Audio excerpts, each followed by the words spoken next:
Halo Sinekrip, balik lagi sama gue Rashid Hari yang kali ini mau memenuhi satu lagi request dari pemodal setia Sinekrip. Salah satu member dari tier La Familia, tier yang paling atas. Siapa lagi kalau bukan Mas Arzi yang tiap bulan tuh selalu rutin menyuplai request. Dan requestnya tuh yang gue suka ya, selalu out of the box. Karate Kid waktu itu udah, terus lanjut Final Fantasy, Advent Children. Dan sekarang lebih out of the box lagi karena yang di request sama Arzi kali ini adalah sebuah film tokusatsu.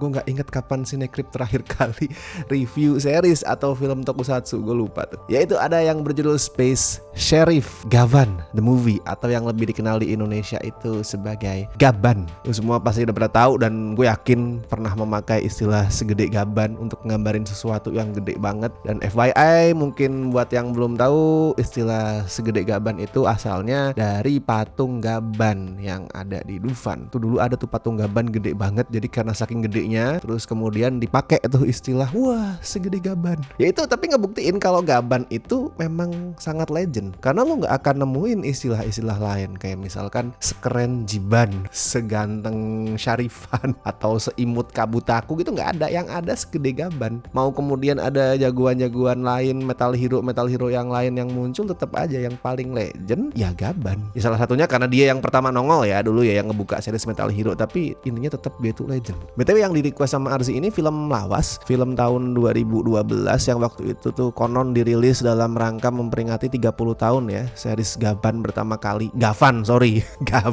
Yang BTW bisa lu tonton legal di channel YouTube-nya Toei Tokusatsu, free di situ, silakan ditonton. Dan katanya si Arzi itu nge-request Gavan ini dalam rangka menyambut kembalinya series Gavan yang bakal tayang tahun depan ya, tahun 2026 tuh, judulnya Gavan Infinity. Gue juga baru tahu ada itu setelah si Arzi request. Itu ngidupin lagi series Metal Hero yang terakhir ada tahun 1998. Gue sebenarnya awam sama dunia tokusatsu, sangat awam. Jangan lu nanti tanyakan istilah-istilah tokusatsu dan lain-lain, gue tuh awam. Tapi gue tumbuh sama beberapa judul Metal Hero, dan kayaknya anak-anak 80-an 90-an juga sama ya, tumbuh di era-era Metal Hero gitu. Kalau Gavan sama Syarifan tuh terlalu tua sih, gue gak setua itu. Walaupun sempat nonton pada saat rerun di TV, gue lupa tahun berapa tuh, umur berapa gue juga lupa, tapi sempat nonton beberapa episode lah pada saat ditayangin lagi di TV Antv kalau nggak salah ya. Nah yang gue tonton pas masih kecil tuh ya kayak Jiraiya, Jiban, terus Inspektor, Kabutaku yang lebih gemes, terus ada Gen Person. Nah semua itulah tontonan masa kecil gue. Anak-anak 90-an, kalau 80-an ya itu ya Gavan, Syarifan, terus apa sih, Shider. Nah intinya makanya gue happy ngerima request ini karena kayak oke, sekalian gue pengen nostalgia kali ya nonton Gavan. So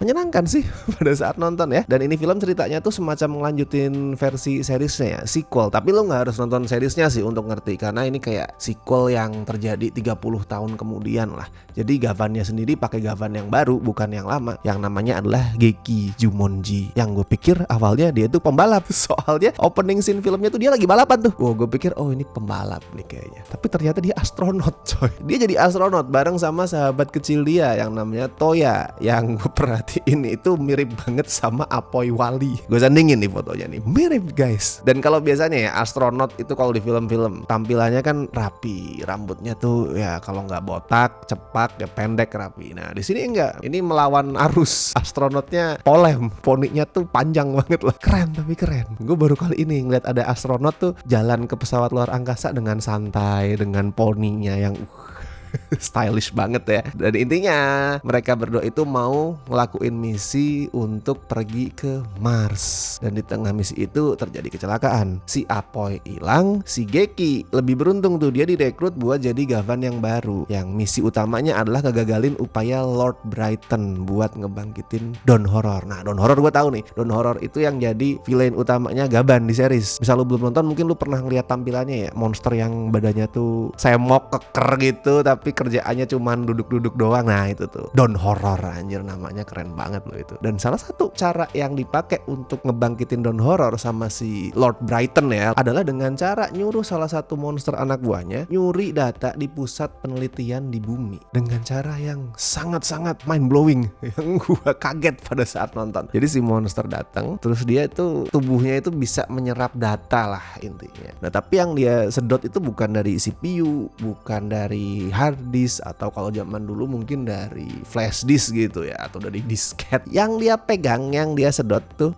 keyboard, tangannya ditempelin ke keyboard, set, terus datanya keserap. Wah, gue suka banget lihat itu. Emang konyol, betul konyol. Tapi justru hal-hal kayak gitu yang bikin gue terhibur sama film ini. Gavan ini 83 menit yang ringan, yang fun, dan rasanya kayak lagi nonton versi extended dari ya series tontonan minggu pagi zaman gue kecil. Gue nonton tuh kayak sambil santai-santai kan, tiduran gitu sambil nyemil. Terus rasanya tuh kayak kembali ke berapa ya, 20-30 tahun yang lalu lah. Pada saat kerjaan tiap minggu tuh tidur-tidur, duduk nyemil nonton kartun, nonton series tokusatsu. Nostalgic banget pada saat nonton. Walaupun kerasa sih kalau ini film dipanjang-panjangin ya. Secara biasanya kalau series kan durasinya 25-30 menit tambah iklan. Nah di sini hampir 1,5 jam tuh, 83 menitan lah. Kerasa dipanjang-panjangin emang. Tapi seru. Kayak kembali ke masa kecil. Actionnya juga ya sesuai sama yang kita harapin lah dari tontonan tokusatsu, terutama yang dari zaman dulu ya. Tampilan monsternya keren, terus ada jurus-jurus akrobatik jagoannya yang pada saat gua kecil tuh pasti pengen niruin. Sampai ada monster naga juga yang sekali lagi ya, kalau misalkan gua nonton ini pada saat masih kecil pasti pengen beli mainannya tuh, robot-robotannya tuh. Jadi semuanya emang nostalgic banget. Dan ada satu sekuen yang menarik di third act ya ini ya. Pada saat jagoannya itu dipindahin sama salah satu monster ke sebuah alam yang aneh, namanya tuh Maku Space. Itu sekuennya absurd banget. Gue kayak nonton Multiverse of Madness tapi versi tokusatsu yang imajinatif, yang aneh dan nggak mau sok serius. Ya udahlah, having fun aja di situ. Dan ada banyak banget sekali lagi elemen nostalgia di film ini. Ada Gavan Ori yang nongol lagi di sini ya, yang udah tua tuh, bawa bapak si Retsu. Terus ada Sharifan sama Shider juga jadi cameo. Dan FYI buat yang belum tahu ya, di series Metal Hero mereka itulah 3 jagoan Orinya. Gavan yang pertama, terus lanjut Sharifan, terus lanjut Shider. Makanya cameo-nya nih cocok sih buat gue. Sama OST-nya. OST yang sangat-sangat ikonik ya, yang liriknya tuh wakacau penonton itu.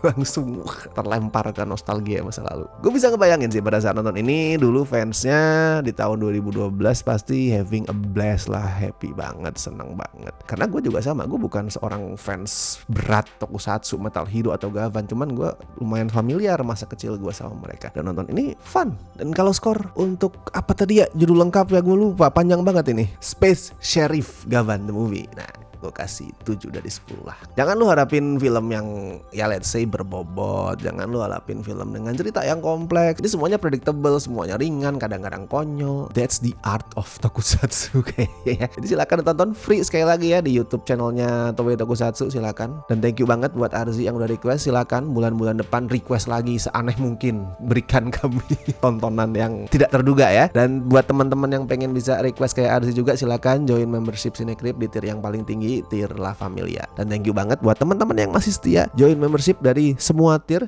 Besti, tier Sobat, tier La Familia. Thank you banget buat kalian semua. Oke, gua Rashid Haris, sampai ketemu di review berikutnya.